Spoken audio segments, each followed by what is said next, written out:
हमारे व्यस्त जीवन में ईश्वर की आवाज़ कई बार दवा मीठी नहीं होती, कड़वी और तीखी होती है। छोटे बच्चों को जब दवा पिलाना हो तो हम उनका नाक पकड़कर मुंह खोलकर ज़बरदस्त उनके मुंह में दवा डाल देते हैं। बच्चों को ये अच्छा नहीं लगता।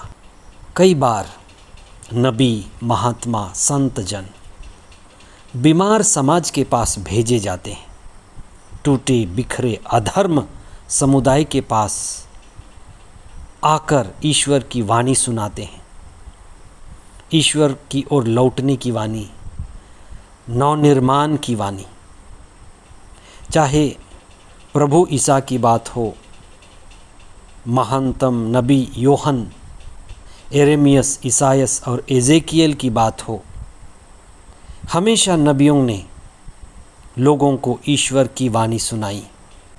लोगों के लिए ईश्वर की ओर लौटने, अपने जीवन में सुधार लाने और ईश्वर से संयुक्त होने के लिए बार बार निमंत्रण मिला, लेकिन लोगों ने ईश्वर का तिरस्कार किया, इसलिए नबी का भी तिरस्कार किया।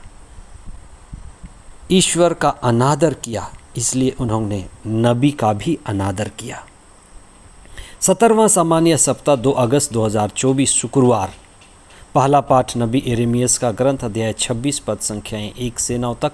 संत मत्ती का सुसमाचार अध्याय 13 पद संख्याएं 54 से 58 तक। नबी का अपने घर में आदर नहीं होता। नबी कौन है, किससे हम नबी कहते हैं? नबी को ईश्वर की वाणी कहा जाता है।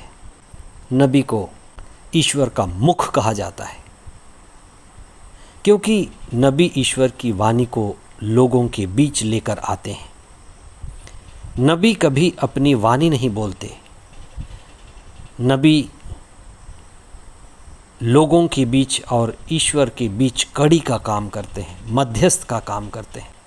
नबी ईश्वर की वाणी द्वारा समाज का, धर्म का, गिरे हुए आध्यात्मिकता का नवनिर्माण करते और बुराई के बीज उखाड़ते हैं, अंधविश्वास को दूर करते हैं। कर्मकांड, मृत की पूजा, मूर्ति पूजा, हर तरह के अहंकार और अंधविश्वास, अल्पविश्वास का विरोध करते हैं। और लोग इन चीज़ों में बड़े रस लेते हैं। लोग ईश्वर से दूर जाते हैं, बुराई की ओर गति करते हैं। यही वजह है कि लोग नबी का स्वागत नहीं करते, क्योंकि नबी ईश्वर की वाणी सुनाता, उनको अच्छे रास्ते पर ले चलता और बुराई के मार्ग से हटाता है। नबी होना ईश्वर की बुलाहट है, लेकिन यह बड़ी कठिन बुलाहट है, क्योंकि लोगों को जो सही रास्ते पर नहीं चलते, गलत रास्ते पर चलते हैं, इसलिए वे हिंसक होते हैं, अधर्मी, कर्मकांडी होते हैं। ऐसे लोगों को सही रास्ते पर लाना कितना कठिन है। इसलिए जो ईश्वर का तिरस्कार करता है, ईश्वर से दूर जाता है, पापी और अपराधी प्रवृत्ति का है, वह ईश्वर से ही नहीं, नबी से भी घृणा करता है।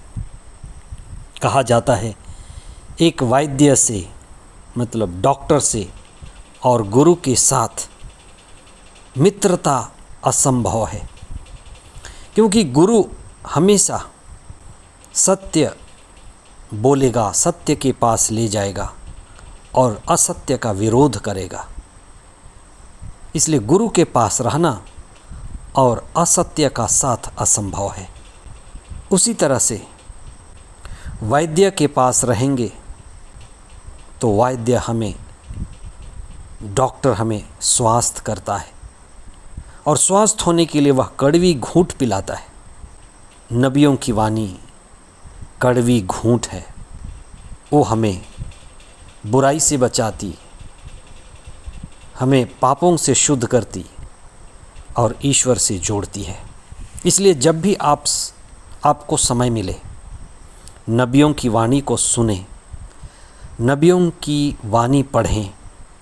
नबी वाणी, संत वाणी हमारे आत्मा को और जीवन को धोती है, पवित्र करती है। हम नबियों की वाणी द्वारा अपने आप को ईश्वर से जोड़ें। नबियों की वाणी द्वारा ईश्वर से जुड़ें। ईश्वर हमसे प्रेम करते हैं। उनकी कड़वी वाणी, तीखी वाणी हमारे जीवन में आशीष और कृपा लाती है। आमीन।